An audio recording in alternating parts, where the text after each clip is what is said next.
다음으로 미국발 변수를 포함한 우리 경제 상황 짚어보겠습니다. 우선 미국 변수 우려가 커졌던 지난달 우리 수출은 오히려 역대 최대치를 경신하며 고공행진했습니다. 반도체와 자동차 등 효자 품목들이 두 자릿수 성장세를 보이면서 전체 수출을 이끌었습니다. 이정민 기자. 네, 이정민입니다. 네, 지난달 수출액 얼마로 집계됐습니까? 네, 지난달 우리나라 수출액은 659억 5천만 달러로 지난해 같은 달보다 12.7% 증가했습니다. 지난 2022년 3월 이후 최대치입니다. 지난 5월 잠시 감소했던 월간 수출은 6월부터 4개월 연속으로 상승세를 유지하고 있습니다. 최대 수출품인 반도체 수출액은 166억 1천만 달러로 지난해보다 22% 증가하며 역대 최대 실적을 기록했습니다. 더불어 양대 수출 품목인 자동차 수출액은 64억 달러로 집계돼 지난해 같은 달보다 16.8% 증가하며 넉 달째 증가세를 이어갔습니다.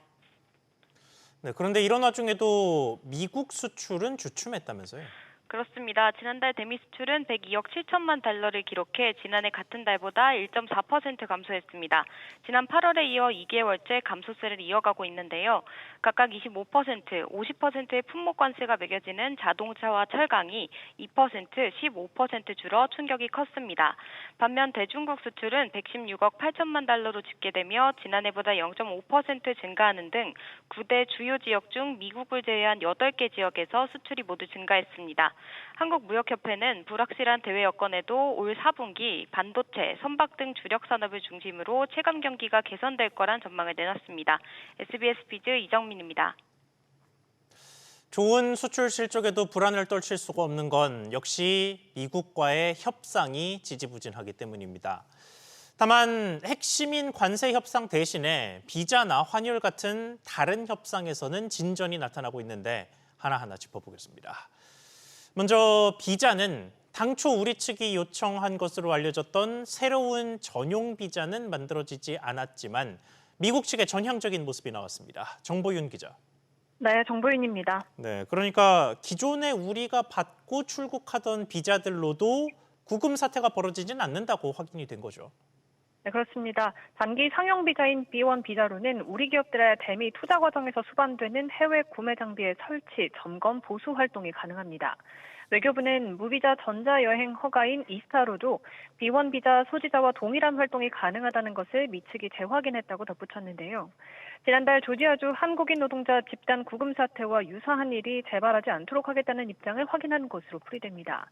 당시 현대차그룹 LG에너지솔루션 합작 배터리 공장에서 체포된 한국인 대다수는 이스타 또는 B1, B2 비자를 보유하고 있었습니다. 네, 그리고 비자 문제 전담 창구도 마련된다고요. 네, 그렇습니다. 한미 양국은 한국 기업들의 비자 문제 관련 소통 창구인 전담 데스크를 이달 중 주한 미국 대사관에 설치하기로 했습니다. 이번 합의는 현지 시간 30일 미 워싱턴 DC에서 열린 한미 양국 정부 간 비자 관련 워킹그룹 첫 회의에서 나왔는데요. 상세한 내용은 주한 미 대사관 홈페이지 등을 통해 공지될 예정입니다. 미 국무부는 한국인이 미국에 계속 투자할 수 있도록 적절한 비자를 처리하는 것을 한국과 긴밀히 협력하고 있다고 강조했는데요. 미 측은 우리 정부가 이번 조치 이상의 근본적 제도 개선을 요구한 데 대해서는 입법적인 제약 탓에 쉽지 않다면서도 가능한 방안을 검토하겠다고 답했습니다. SBS 비즈 정보윤입니다. 미국은 현재 우리나라를 환율 관찰 대상국으로 지정한 상태입니다. 여기서 한 단계 더 오른 환율 조작국으로 지정이 되면 우리 외환 시장에 심각한 타격이 되는데 한미 재무당국이 관련 합의도 이뤘습니다. 정윤영 기자. 네, 정윤영입니다. 네, 환율 정책 합의 내용 전해주시죠. 네, 한미 재무당국은 합의문에서 효과적인 국제수지 조정을 저해하거나 부당한 경쟁 우위를 확보하기 위한 목적으로 자국 통화 가치를 조작하지 않는다는 기본 원칙을 재확인했습니다. 또 외환시장 상황과 안정을 모니터링하고 비공개 전제로 시장 안정 조치 내역을 월별로 미국 재무부에 공유하는 등 상호 소통을 강화하기로 했습니다. 이번 합의에 따라 우리나라가 미국의 환율 조작국 지정 위험에서 벗어났다고 기재부는 평가했습니다. 현재 우리나라는 환율 조작국은 아니지만 그보다 낮은 단계인 환율 관찰 대상국에 포함돼 있습니다. 미국이 지난 6월 보고서에서 정량 지표뿐만 아니라 정성 지표도 평가한다고 밝혔기 때문에 이번 합의를 잘 지키면 환율 조작국 지정은 되지 않을 것이란 게 기재부 설명입니다. 다만 관찰 대상국 제외 여부는 11월 보고서를 봐야 한다며 신중한 입장을 보였습니다. 네, 다만 이번 재무당국 합의는 핵심인 한미 관세 협상과는 별개잖아요. 아직까지 관세 협상은 안개 속이죠. 그렇습니다. 한국의 3,500억 달러 규모 대미 투자 이행 방식을 두고 이견을 보이고 있기 때문인데요. 우리는 보증 대출 등의 방식을 고려하고 있지만 미국은 현금 조달을 요구하는 상황입니다. 우리는 무제한 통화 스와프를 조건으로 걸었지만 진전은 없는 상황입니다. 위성락 국가안보실장은 한미 관세 협상에 대해 크게 비관적이지 않고 타협점을 찾을 수 있다고 말했습니다. SBS 비즈 정윤영입니다. 정부 전산망 마비 엿새째입니다. 매일 속보 전하고 있습니다만 어제까지는 꽤 빠르게 진척됐던 복구 속도가 급속도로 느려졌습니다. 취재기자 연결해서 알아보겠습니다. 정대한 기자. 네, 정대한입니다. 네, 복구 진행이 좀 더뎌졌습니다. 네, 중앙재난안전대책본부는 오늘 오전 8시 기준 국정자원 화재로 피해를 본 647개 정부 시스템 중 총 98개가 재가동했다고 밝혔습니다. 복구율로 보면 15% 수준인데요. 특히 온라인 화장장 예약 서비스와 국민신문고, 재난안전정보를 제공하는 안전 디딤돌 등의 복구는 상당 기간 걸릴 전망입니다. 일상에서 시민들의 불편도 이어지고 있는데요. 팀원위에서는 현재 국가유공자 조회가 어려워 고속버스나 시외버스표를 할인받으려면 직접 유공자증을 지참해 창구에 방문해야 합니다. 또한 어제부터 우체국 택배 서비스가 재개됐지만 이커머스 플랫폼 G마켓에서는 이를 통한 반품 시 수거가 중단 및 지연되고 있고 컬리에서도 주문 시 옛 도로명 주소가 아닌 새로운 도로명 주소를 입력해야만 주문이 가능합니다.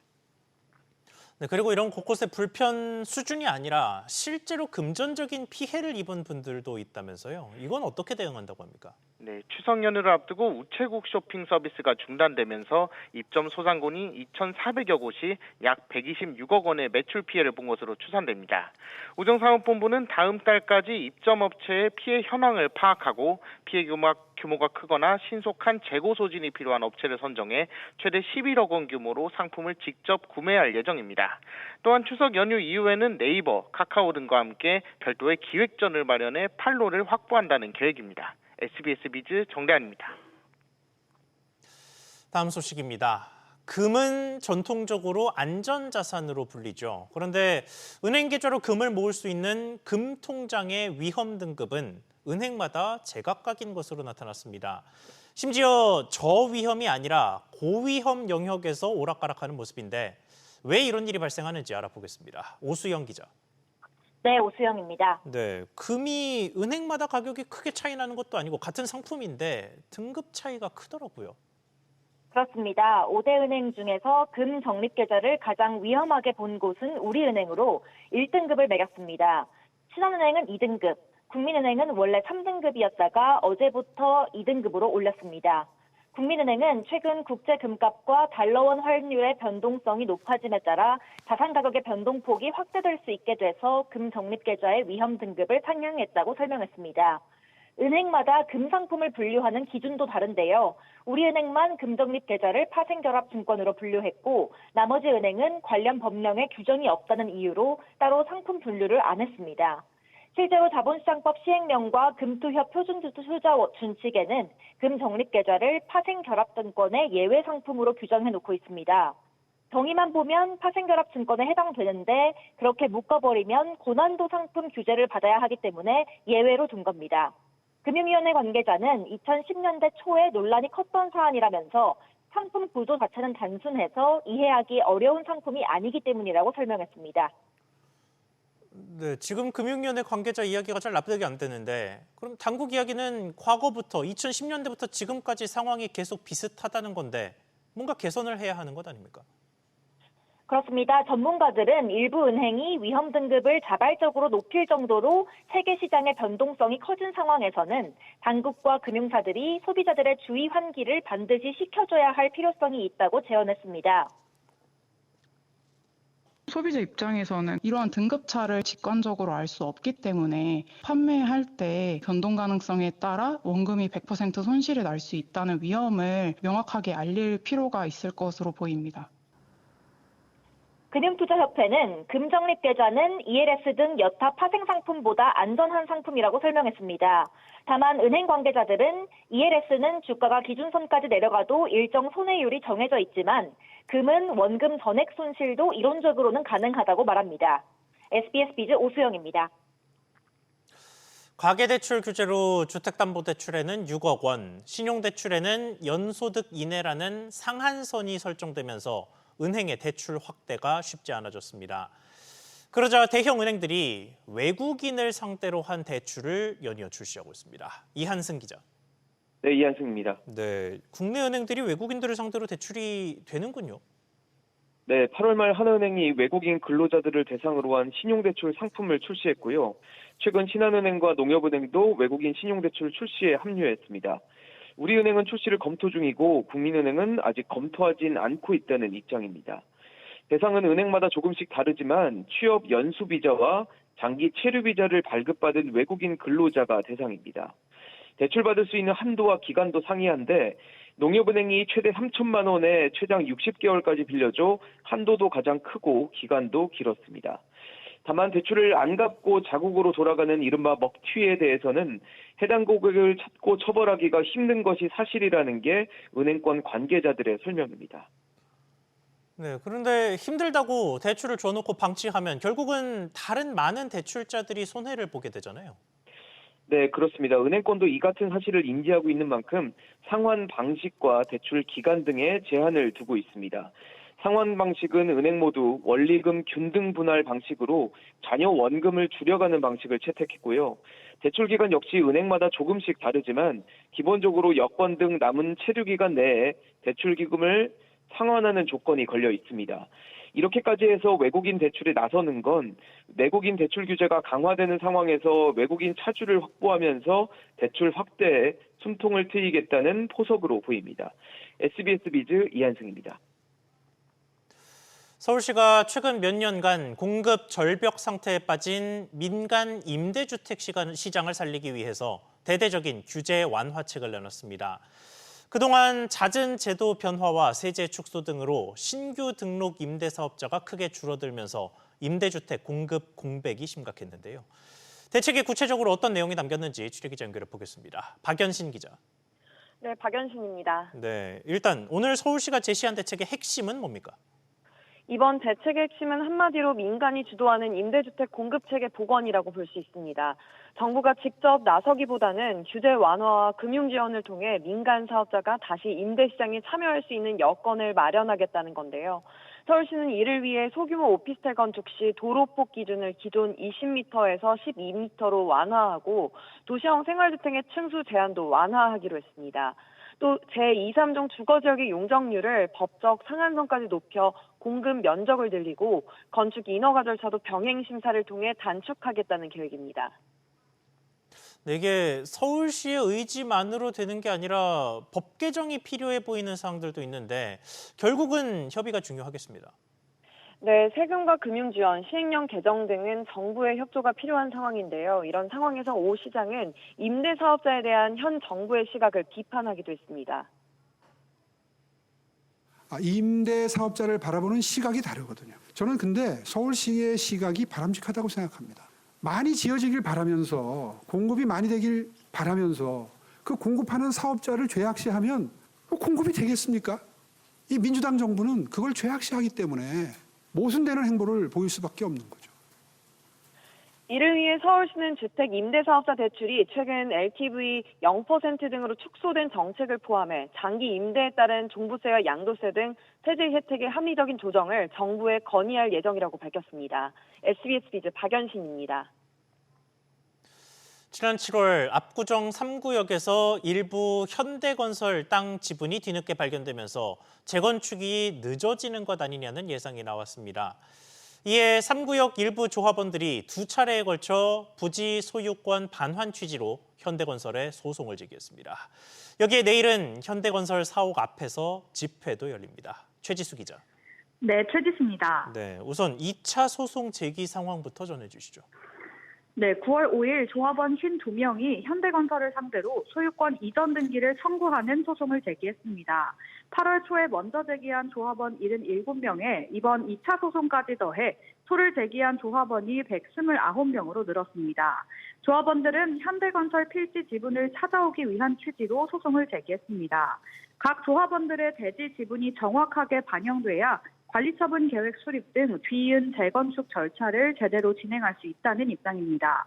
앞서 3구역에서 5만 2천 제곱미터, 시세로 3조가 넘는 필지가 조합원이 아닌 현대건설, 서울시 지분으로 등기돼 있다는 사실이 발견됐습니다.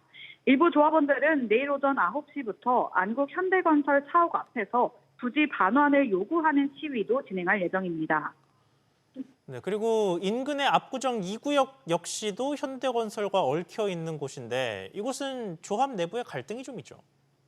네, 그렇습니다. 지난 27일 압구정 2구역은 시공사 선정총회를 열고 우선 협상 대상자인 현대건설을 시공사로 선정했습니다. 전체 총회 참석자 1,430여 명 중 90%가 찬성을 했습니다.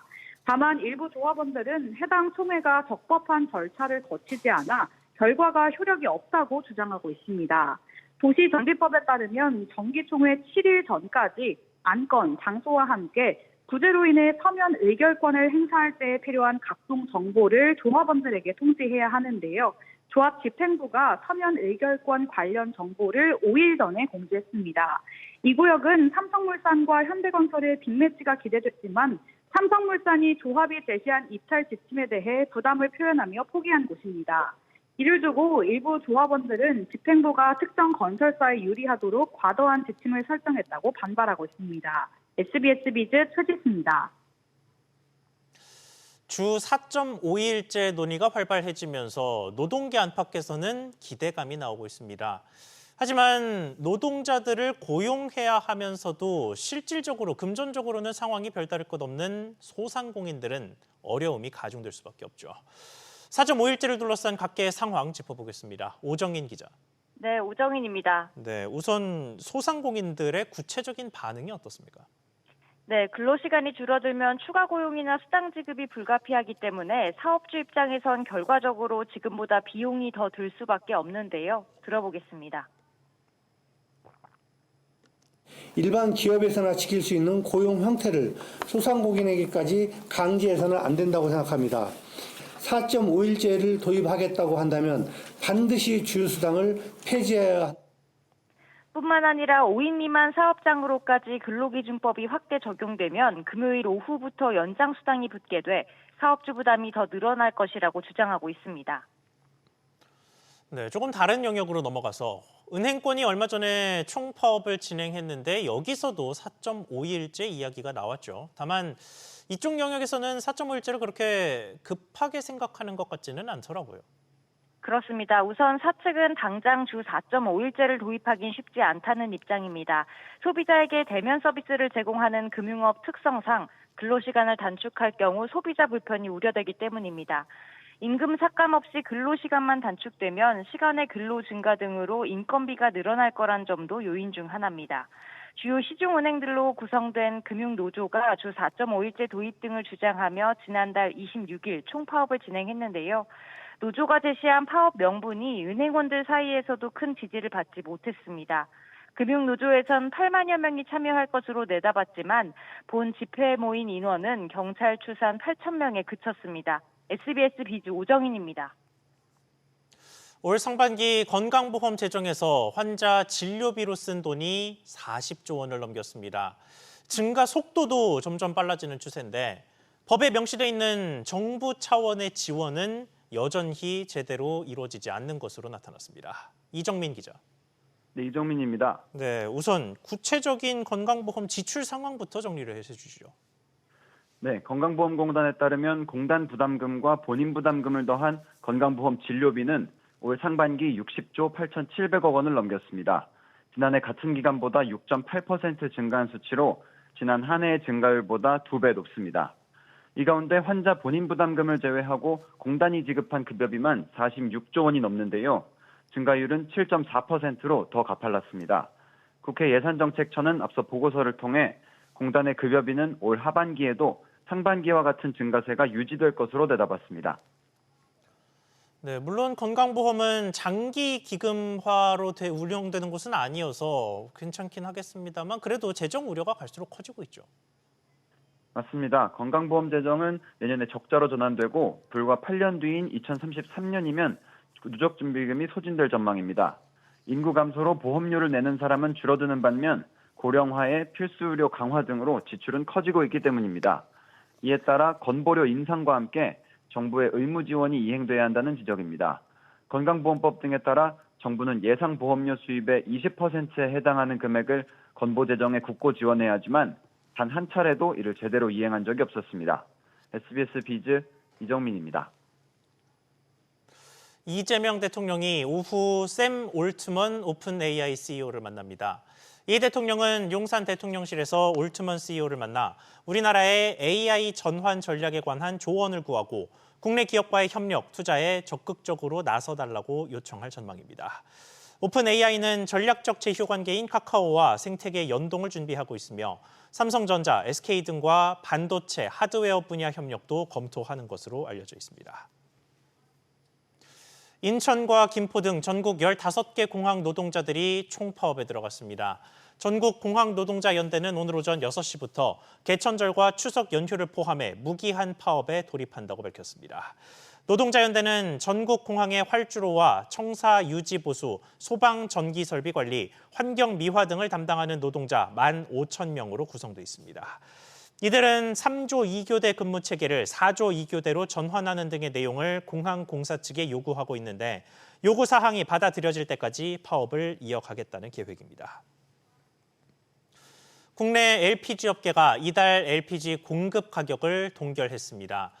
업계에 따르면 SK가스는 10월 프로판 가격을 킬로그램당 1,204.81원, 부탄 가격은 리터당 902.2원으로 정했습니다. 이는 지난달과 동일한 수준입니다. SK가스와 이원은 국내 LPG 공급 가격을 지난 6월부터 4개월 연속 인하한 바 있습니다. 이원은 국제 LPG 가격 및 환율 등을 고려해 동결 결정했다고 밝혔습니다.